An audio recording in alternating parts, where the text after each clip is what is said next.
Oke bro, selamat siang dengan gua Dodi Wijaya, Sarjana Ekonomi di Nasdem ID. Sebelum kita membahas ke topik permasalahan, kita replay dulu yang kemarin soal pembahasan properti. Karena kemarin kan dengan konsep desain industrial minimalis, bagaimana segmentasi lokasi di kawasan Pondok Indah. Terus lagi membahas tentang produknya properti dari orientasi lingkungan sampai ke pemiliknya, bagaimana tentang produknya tersebut. Terus strategi produk selling, rantai konsumennya seperti apa, udah gue jelasin sesimpel mungkin biar bisa nangkep maknanya kayak gitu. Hari ini gue pengen cerita soal dapur tradisional. Dapur tradisional yang masih lekat banget di Kediri, di kampung gue, di rumah gue juga gitu. Dia masih memakai tanah liat. Jadi gini, uniknya tuh, bukan lucu, unik. Jadi dibikin peta gitu kan, ya seukuran meja lah kurang lebih. Dibikin peta, ada dua lubang apa gimana gitu. Kalau taruhlah lubang deh, ada dua lubang, satu dua, jadi sejajar gitu. Nah, dari tanah liat itu kayak dibangun batu bata, itu bentuknya gini. Nah gitu, kayak api unggun gitulah. Nah di atasnya menggunakannya jas pada umumnya kayak panci segala macam buat memasak-masak. Jadi nggak ada tuh kayak aqua isi ulang kayak gimana kalau di kampung. Kalau namanya air mineral, dia memasak ngambil dari taruhlah dari sumber terus dimasak ulang. Nah buat mematikan bakteri yang ada di air itu kayak gitu. Itu masih tradisional banget, sampai sekarang masih menggunakan itu. Menggunakan kompor kalau pas digunakan pas waktu itu masak yang suatu hal yang itu loh, bersifatnya apa ya, kayak instan, kayak bersifat cepet gitu loh. Nah kalau di luar itu biasanya kalau nenak nasi kayak gitu masih di namanya luweng begitu. Itu dapur tradisional, kebanyakan masih menggunakan itu. Nah pembakaran dari mana? Dari kayu, bisa bambu, bisa sisa-sisa kayu dari pohon yang kering. Jadi dibikin apa ya, kalau biasanya gue sih dipeceli lah, bukan dipeceli, dipotongin per berapa ya, ya 50 cm sampai 100 cm lah kurang lebih segitu. Ini dipotong kecil-kecil, semisal kayunya masih basah dijemur dulu, baru itu buat bakar ke kompor yang dari tanah liat itu. Di sana nyebutnya luweng. Nah dari kayu itu abunya bisa jadi apa gitu, nggak, kurang tahu deh gue. Itu dapur tradisional. Jadi kebanyakan dari warga masih menggunakan. Enaknya dari dapur tradisional itu apa sih? Bumbu yang meresap ke masakan tuh lebih sedap gitu.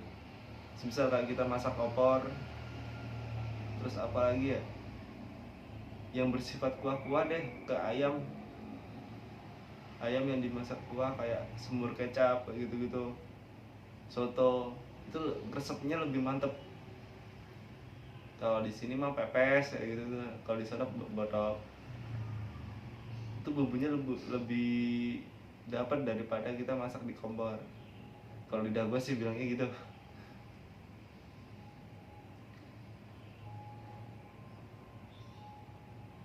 Oke, apa kabar nih kalian nih?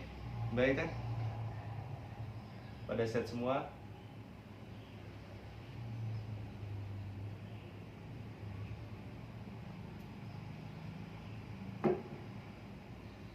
Kita cenderung bahas soal dapur itu aja dulu sementara. Nanti gua kombinasiin sama dapur yang lebih spesial. Jadi aroma yang dimasakin dari lowong tersebut, kita ambil contoh opor ayam deh atau soto, kuahnya itu beda. Yang bikin beda tuh aroma sedapnya itu loh, masih kayak benar-benar natural. Itu udah dari zaman kapan tahu itu masak pakai luweng. Cuma udah ada sebagian warga yang udah menggunakan kompor yang zaman sekarang. Itu juga masih sekarang udah kompor juga udah macamnya udah banyak, ya kan ya. Oke, sekilas tentang dapur tradisional. Terus gua bahas tentang industrial minimalis. Dari perubahan zaman yang bersifat lampau, dapur tradisional di-upgrade sedemikian rupa jadi tradisional minimalis. Jadi dapurnya lebih ke itu apa ya, nempel sama tembok atau enggak lebih rapi lah. Nah, semuanya itu dari gas LPG. Jadi sistemnya otomatis semua. Dari materialnya udah otomatis. Terus strukturnya yang bahan baku buat kompornya udah otomatis. Jadi setiap di lingkupan dapur dia udah jadi satu tuh biasanya. Misal kita bikin kotak gitu ya, di pojokan sini letter L gitu, dia udah khusus itu kompornya. Bisa 2 tapak, bisa 3 tapak, sesuai selera. Itu kalau di industrial minimalis. Dan biasanya dapur itu sekat sama itu ruang tamu atau ngobrol. Jadi dapurnya bersih banget. Ya namanya udah spesifikasinya udah upgrade dari bahan apa materialnya, dinamakan industrial minimalis. Ada beberapa videonya, contohnya yang ada di bawah, paling bawah di video gua itu contoh dari industrial minimalis. Cuma konsep depannya bikin itu modern classic house. Nah, kalau kita ngobrolin industrial minimalis, dia itu apa menggambarkan lebih casual gitu lah soal desainnya.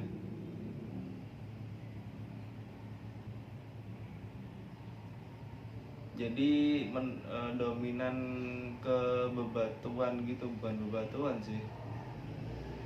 Kalau kalau rumahnya dilihat tuh lebih feminim gitu loh.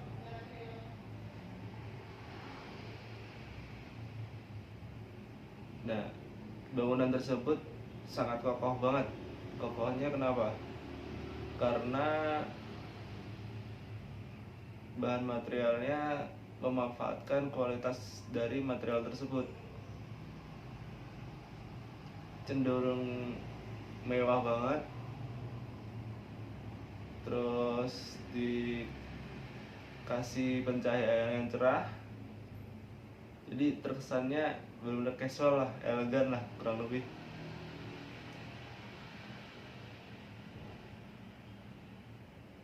Itu yang terdapat di industrial minimalis. Kita balik lagi ke dapur tradisional. Di dapur tradisional mencerminkan sesuatu hal yang sifatnya itu hemat lah, kalau orang kampung bilang, kalau gua orang daerah bilang hemat. Cuma ada ciri khas tersendiri dari suatu hal masakan tersebut. Sama halnya sih kalau ditarik ulur dari industrial minimalis memanfaatkan kualitas produk yang casual, yang tahan lama lah speknya kurang lebih gitu. Nah sedangkan yang di tradisional dapur itu memanfaatkan pembakarannya dari ya pepohonan dari alam sekitar gitu. Berarti sama-sama pemanfaatan barang yang ada biar lebih menghasilkan rasa yang khas, rasa yang gurih kayak gitu.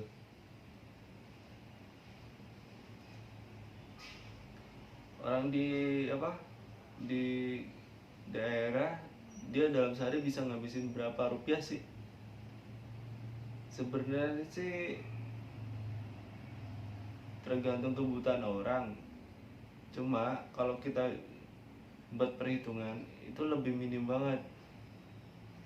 Ibarat kata kita ngambil dari kebun aja udah kenyang kayak gitu. Nah sedangkan di Jakarta boro-boro kayak gitu. Gitulah soal dapur tradisional sama perbandingan sama industrial minimalis. Kesimpulannya sih lebih ke perubahan zaman aja. Oke, gue mau mengutip dari makna kehidupan yang kemarin. Bentar, gue mau milih suatu topik nih.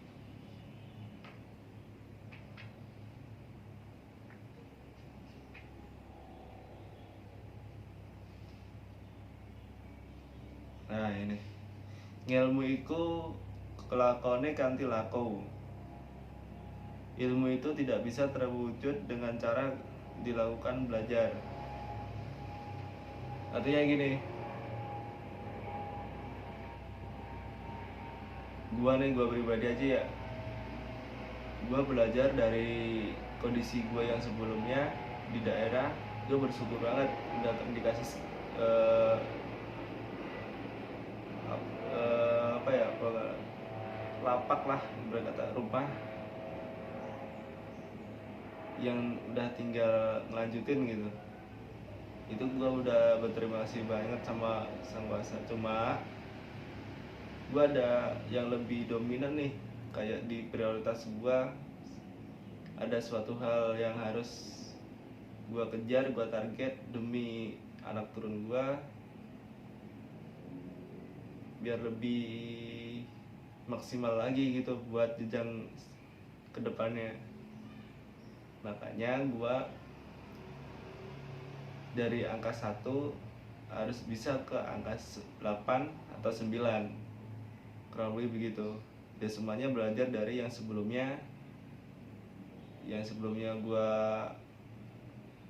taunya sekilas tentang hal yang bersifat di ruang lingkup gua doang. Sekarang gua harus bisa lihat ke ruang lingkup yang lebih luas kayak gitu.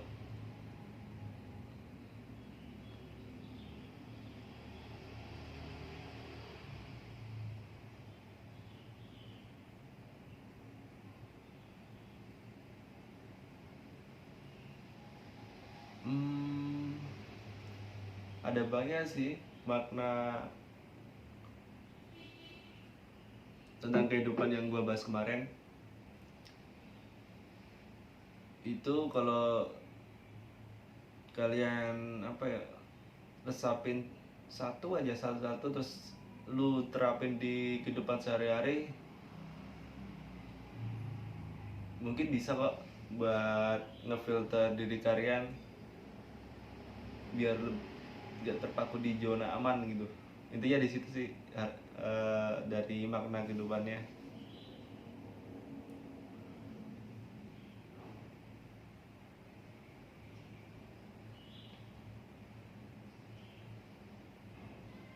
Bahasa Jawa itu gimana? Sekarang hampir luntur ya. Bukan luntur, ya ada cuma jarang digunain sama warganya gitu.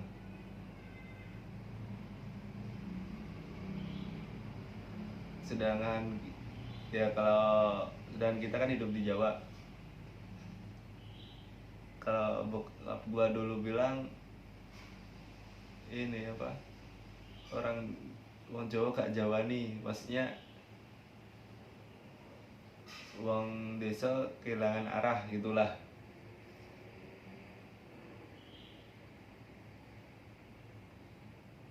Ya itu buat silsilah makna nasihat buat gue doang, buat introspeksi diri biar lebih baik gitu bro.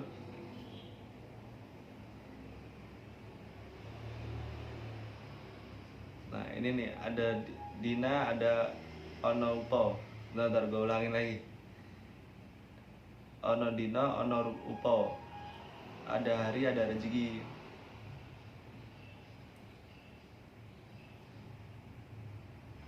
Kita ambil contoh dari Senin sampai Minggu, hari 7, ada 7 hari. Ini semisal asumsi gue doang ya. Dari 7 hari itu kalau kita semisal bangun pagi aja, ya terserah paginya jam berapa, dari sholat subuh lebih baik itu menjemput bola rezeki. Apa yang kita keluarin dari ide kita lampiasin aja udah, diaplikasiin ke segala macam apapun keterampilan kita. Semisal ini gagal, udah jangan mundur, cari lagi, gali lagi gitu sampai kita dapat suatu hal yang oh ini gue nih, kayak gitu. Itu yang gue tangkap dari setiap hari kita ada rezeki, asal kita bisa mengolah segala ide atau keterampilan kita, entah dari apapun rezekinya. Nggak harus yang serba yang diharapin itu terwujud. bisa rezeki kita dari itu bisa makan, kan rezeki juga. Atau lebih dari itu ya alhamdulillah gitu.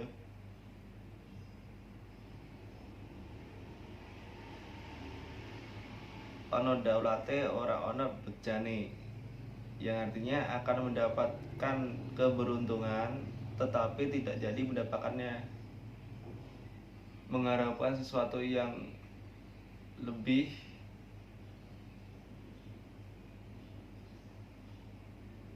tetapi bisa mewujudkannya dengan cara hal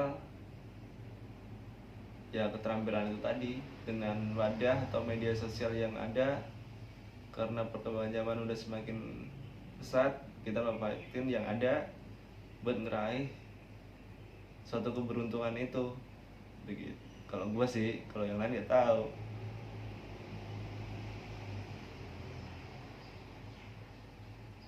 Angon mangsa artinya melihat waktu yang tepat untuk bertindak. Jadi mempertimbangkan sesuatu hal yang bersifatnya strategis, struktur, agar bisa mendapatkan suatu hal yang mutlak nih. Udah maksimal banget nih. Artinya keterampilan kita bisa buat investasi jangka panjang. Simpelnya gini loh, karena kan media sosial kan dia kan nggak pernah mati. Palingan upgrade dari versi 1 versi sebelumnya terus sampai nanti nggak tahu deh trafiknya gimana kayak gitu. Makanya melihat waktu yang tepat untuk bertindak. Jadi kita udah mengolah keterampilan kita, udah mengolah ide kita, bagaimana ngaplikasiin dengan konsep yang matang biar diterima semua kalangan. Nggak harus memaksa kalangan tersebut buat seperti ini, nggak cuma ini apa ya, packaging kemasan gua biar diterima enak sama semua kalangan gitu. Jadi orang lihat apa sih nih gitu, bukan gitu. Terus dia lihat lagi, oh gini maksudnya, oh gini tujuannya. Jadi ada hal yang didapat sama seseorang tersebut gitu.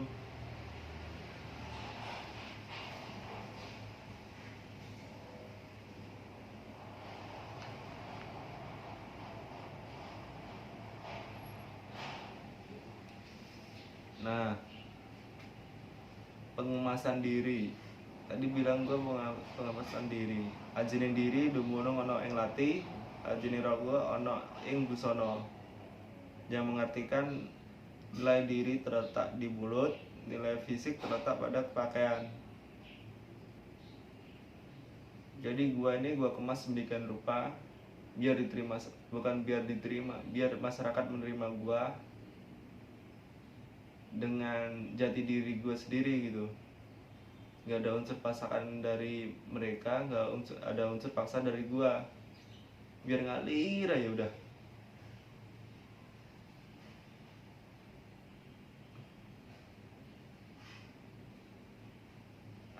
Nilai diri terletak pada mulut. Jadi itu kembali ke pitutur Jawa itu sih. Jadi suatu hal pitutur Jawa memiliki makna kehidupan yang bersifat pencerminan kehidupan sehari-hari. Seperti itu. Oke, terima kasih. Gua Doni Wijaya, sarjana ekonomi. Jangan lupa subscribe, like, and share. Berjudul Nasum ID. Kita bahas sesi kedua selanjutnya. Terima kasih, selamat sore.